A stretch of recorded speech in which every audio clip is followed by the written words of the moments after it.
À compter du 1er janvier 2017 est entrée en application la réforme du divorce par consentement mutuel tirée de la loi de modernisation de la justice pour le XXIe siècle. Cette réforme pose le principe de la contractualisation du divorce sans recours au juge. Désormais, chacun des époux désireux de divorcer à l'amiable se doit de prendre un avocat à l'effet de rédiger une convention réglant les conséquences de leur séparation et fixant également les modalités de liquidation de leur communauté. Lorsque le projet de convention est établi, chacun des avocats doit le notifier à son client respectif, lequel dispose alors d'un délai de 15 jours pour se rétracter ou pour apporter toute amodiation, toute modification au projet initial. Ce n'est que passé ce délai de 15 jours que la signature de l'acte définitif pourra être organisée au cabinet de l'un des deux avocats, en présence de l'ensemble des époux et des deux avocats. La signature de la convention ne peut pas se faire à période décalée. Le rendez-vous doit être commun à l'ensemble des parties.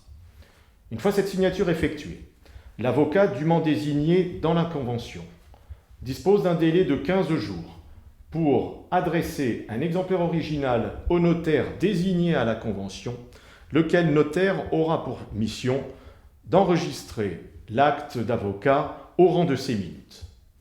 Ce n'est qu'à compter de cette inscription au rang des minutes que la convention de divorce produira pleinement ses effets et deviendra exécutoire entre les parties. Passé cette formalité, l'avocat désigné à la convention procédera aux formalités de retranscription auprès de l'état civil du divorce en marge de l'acte de mariage.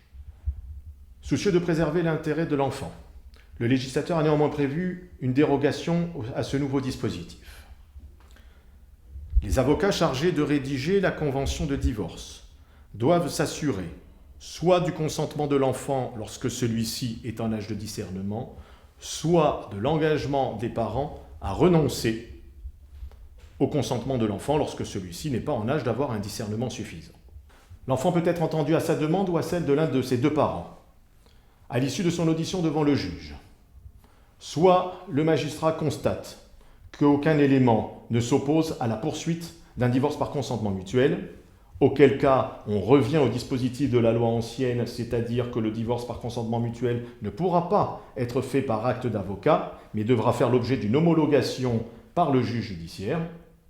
Soit à l'inverse, le juge constate que l'enfant s'oppose au divorce, ou que le divorce dans ses modalités prévues par les parents est contraire à son intérêt, auquel cas la procédure de consentement mutuel ne pourra pas intervenir, ni dans le nouveau dispositif par le biais de l'acte d'avocat, ni sous l'ancien régime du divorce par consentement mutuel homologué par le juge aux affaires familiales.